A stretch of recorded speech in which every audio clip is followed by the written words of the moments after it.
और इस वक्त बड़ी खबर पाकिस्तान से मिल रही है। पाकिस्तान पर ईरान के हमले में 100 से ज्यादा लोगों के मारे जाने की खबर है। बलूचिस्तान में हुए ईरान के हवाई हमले में अब तक 100 से ज्यादा लोग मारे जाने की बात सामने आ रही है। बड़ी जानकारी आपको दे दें, 100 से ज्यादा लोग इस हमले में मारे गए हैं। मंगलवार को ईरान ने पाकिस्तान पर यह हमला किया था, स्ट्राइक की थी। पाकिस्तान ने हमला होने की बात तो मानी है, लेकिन डेटा नहीं बताया है, आंकड़ा नहीं बताया है कि कितने लोग मारे गए हैं। संख्या के बारे में कोई भी जानकारी नहीं दी है। तो पाकिस्तान पर जो है स्ट्राइक हुई है, उससे जुड़ी इस वक्त की बड़ी जानकारी आपको दे दें। 100 से ज्यादा लोगों के मारे जाने की खबर है। मंगलवार को ईरान ने पाकिस्तान पर हमला किया था। बलूचिस्तान में आतंकी ठिकानों पर ईरान की तरफ से स्ट्राइक की गई थी। आतंकी ठिकानों को नेस्तनाबूद किया गया था। और इस हमले से जुड़ी सबसे हैरान करने वाली बात यह है कि जब पाकिस्तान में ईरान का हमला हुआ, उससे ठीक 12 घंटे पहले स्विट्जरलैंड में पाकिस्तान की सरकार ईरान के साथ अपने संबंधों को सुधारने की कोशिश कर रही थी।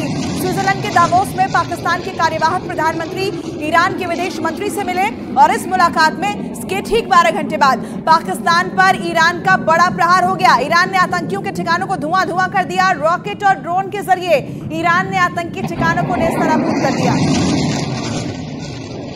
आतंकवादी घटनाएं या आतंकवादी ऑपरेट कर रहे हैं, उनके अगेंस्ट वो ऑपरेट करना चाह रहा है। और स्पेशली उस आतंकवादी संगठन जिसका नाम है जैशे अल अदल। ये एक सुन्नी मिलिटेंट ऑर्गेनाइजेशन है जो आईएस की मदद से मिडिल ईस्ट में आतंक का माहौल बढ़ाना चाह रहा है और इसके कुछ एलिमेंट हो सकता है हिंदुस्तान के भी अगेंस्ट ऑपरेट करें। इसी के तहत उसने बलूचिस्तान पे एयर स्ट्राइक किया और ये मैसेज दिया कि जो भी आतंकवादी संगठन वो पाकिस्तान में ऑपरेट कर रहे हो, चाहे वो सीरिया में ऑपरेट कर रहे हो, चाहे वो इराक में कर रहे हो या मोसाद के भड़काए हुए लोग हैं, इन सबको वो छोड़ेगा नहीं। एक एक करके उनके ऊपर स्ट्राइक करेगा और एक मैसेज दिया पूरे वर्ल्ड को कि वो आतंकवादी, जितने आतंकवादी संगठन है जो उसके लिए काम नहीं करते हैं, उनके अगेंस्ट वो इसी तरीके की एयर स्ट्राइक करते रहेगा। ये हमेशा से टाइम एंड अगेन प्रूव होता रहा है कि पाकिस्तान ऐसी चीजें, ऐसी कंडीशन प्रोवाइड करता है, ऐसा सॉफ्ट ग्राउंड है जहां पे आतंकवाद पनपता है और बढ़ता है। पाकिस्तान दुनिया में चाहे कितने भी क्लेम कर ले, उसकी जो सत्ता है उसकी चाबी कुछ हद तक आतंकवादियों के पास है, आईएसआई के पास है। और आईएसआई हमेशा से बैकबोन रहा है सारे आतंकवादी संगठनों को। वो ट्रेनिंग देता है, फंडिंग करता है और उनको नेबरिंग कंट्रीज में लॉन्च करता है। और न्यूज 18 इंडिया के हमारे सहयोगी संदीप बोल इसी खबर पर ज्यादा जानकारी के साथ जुड़ रहे हैं, सीधे उनका रुख करते हैं। संदीप, पाकिस्तान के अंदर यह हमला हुआ, पाकिस्तान के अंदर घुसकर स्ट्राइक की गई। यहां डेटा पाकिस्तान जारी नहीं कर रहा कि नुकसान कितना हुआ है, कितने लोग मारे गए हैं और क्या कुछ डिटेल्स मिल रही है फिलहाल? देखिए, कभी भी इस तरीके के ऑपरेशन किए जाते हैं, इस तरीके की स्ट्राइक की जाती है तो प्रिसीशन स्ट्राइक होता है, यानी कि पिन पॉइंट स्ट्राइक किया जाता है और इस बारे में पूरी जानकारी लेकर ही स्ट्राइक किया जाता है, क्योंकि कोई भी देश कोलैटरल डैमेज नहीं चाहता है। लिहाजा इस तरीके की स्ट्राइक हुई।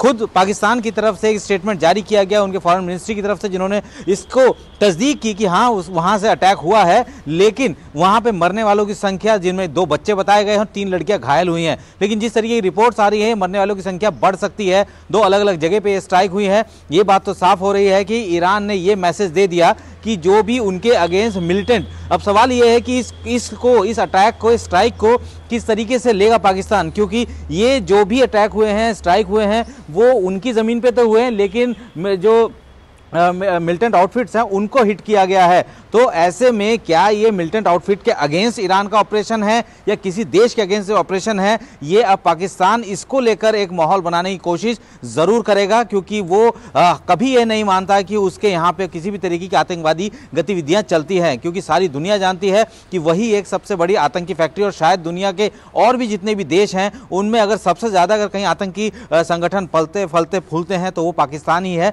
तो अभी मिडिल ईस्ट में जिस तरीके के हालात बने हुए हैं, हमास और इजराइल की जंग के बाद से लगातार ये फैलता जा रहा है। किस तरीके से ईरान ने 2 स्ट्राइक किए, इससे पहले सीरिया में स्ट्राइक किया, उसके बाद एक स्ट्राइक उन्होंने इराक में किया। ज़्यादातर अगर हम लोग कनेक्टिविटी देखें तो सीधे तौर पर ईरान उन सब टेररिस्ट आउटफिट को हिट कर रहा है जिन्होंने उसको हिट किया, यानी कि कासिम सुलेमानी के जो सालाना जब उनका प्रोसेशन था, उस वक्त एक श्रद्धांजलि समारोह थी, 1 साल पूरे होने की बरसी थी, उस वक्त भी एक बड़ा अटैक किया गया जिसमें कई लोग मारे गए थे। और मैं चाहूंगी कि आप हमारे दर्शकों को यह भी समझाएं, एक तरफ स्विट्जरलैंड में मुलाकात हो रही थी, पाकिस्तान रिश्ते सुधारने की बात कर रहा था ईरान से, लेकिन दूसरी तरफ ये हमला किया गया। ऐसे में क्या समझा जाए, ईरान आखिर मैसेज क्या देना चाहता है पाकिस्तान को?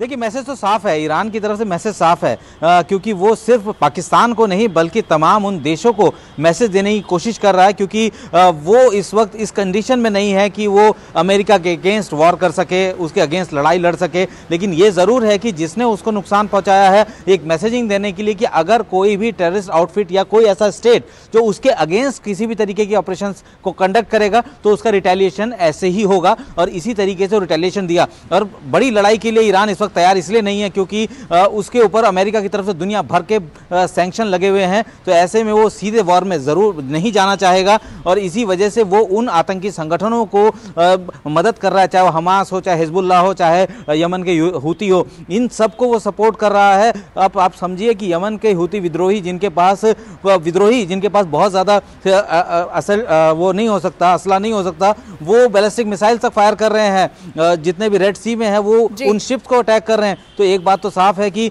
ईरान उन सारे जो आतंकी संगठन है उनको मदद कर रहा है, लेकिन ये भी मैसेज दे रहा है कि किसी ने हमारे अगेंस्ट कोई एक्शन किया तो उसका यही अंजाम होगा, और यही हम लोगों ने बलूचिस्तान में बिल्कुल। संदीप, इस खबर पर आप अपनी नजर बनाए रखिएगा। फिलहाल बहुत शुक्रिया आपका ये तमाम डिटेल्स हम तक पहुंचाने के लिए।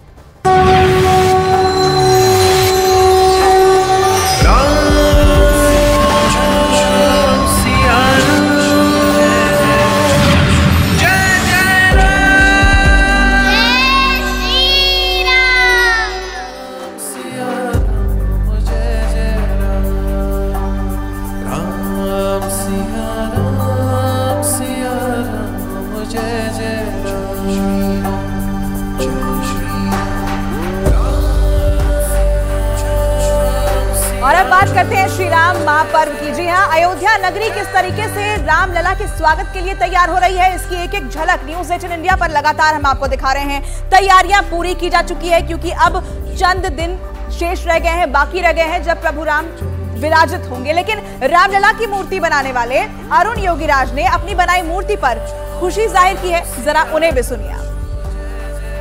बस इतना बता दीजिए, हाउ यू आर फीलिंग? आप खुश हैं बहुत? आपकी जोत लेके कहाँ जा रहे हैं? गणेश्वर शास्त्री जी के पास? बस इतना बता दीजिए, हाउ यू आर फीलिंग? आप खुश हैं बहुत? आपकी जोत लेके कहाँ जा रहे हैं? गणेश्वर शास्त्री जी के पास? बस इतना बता दीजिए, हाउ यू आर फीलिंग? आप खुश हैं बहुत? आपकी जोत लेके कहाँ जा रहे हैं? गणेश्वर शास्त्री जी के पास?